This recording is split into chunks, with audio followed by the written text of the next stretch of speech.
Hey everyone, welcome back to my channel. It's AJ here, and thank you all so super much for watching my videos, subscribing to my channel. God bless you. Join me, let's lamp up my beautiful client together.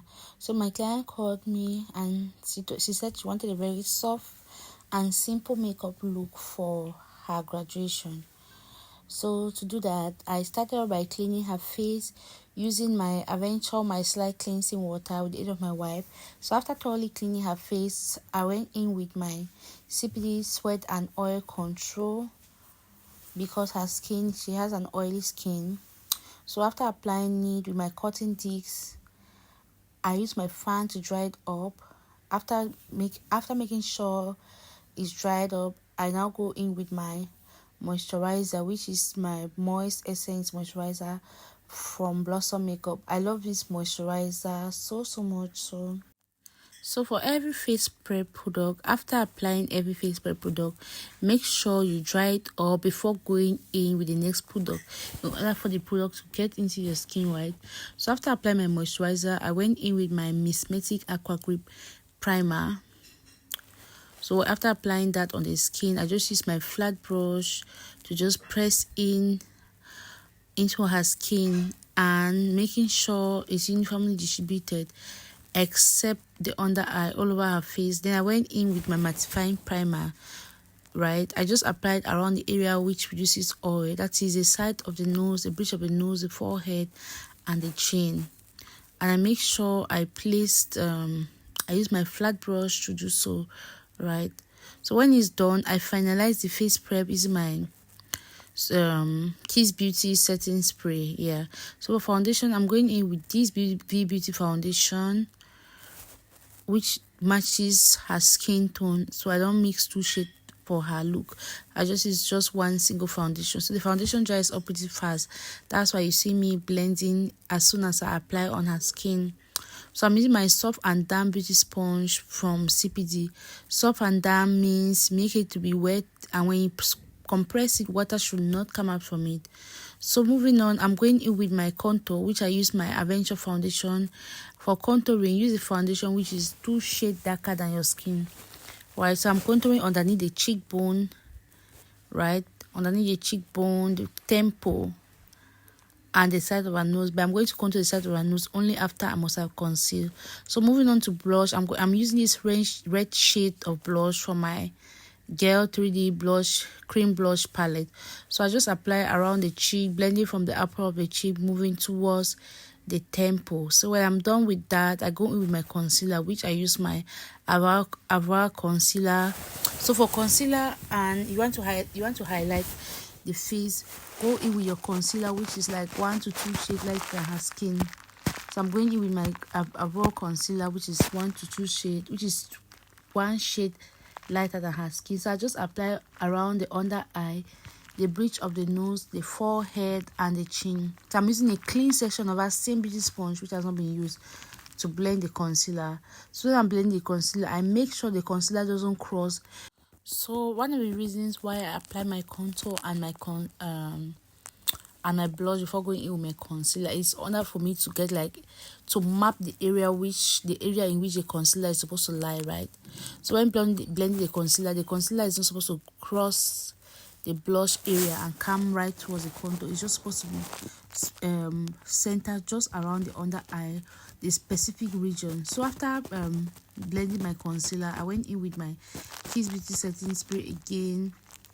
Then I use my fan to dry it up. So moving on to setting the highlighted area, I'm going in with my Mirac setting powder in the shade Cinnamon. So I just press it around all the highlighted area, that is the under eye, bridge of the nose, forehead and the chin.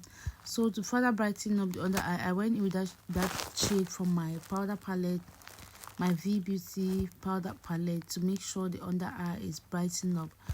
So for the rest of the face, I'm going in with my powder, still from my V Beauty powder palette, to set all the blank spaces.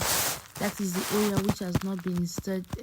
We have the contour region, the blush region, and so on. Yeah, that is it. So remember, we said for makeup, everything cream needs to go dry, right? So I'm going in with my powder contour from my V Beauty powder palette. So I'm going to be contouring that area. That's underneath the cheekbone, the side of the nose. Can you see? To contour the side of the nose, I'm using my small fluffy angle brush to do so. A well precise angle brush to make that nose snatch and look pointed. So to melt down the powder effect, I use my Kiss Beauty setting spray to do so. Then I use my fan to dry it up when I'm done. So moving on to baking, I make sure I use the same setting powder, and I leave a generous quantity of the setting powder around the under eye, so that if there's any moisture around the under eye, it will be very easy for it to be absorbed, and the excess eyeshadow fallout will be easily taken out, right? Yeah.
wanted.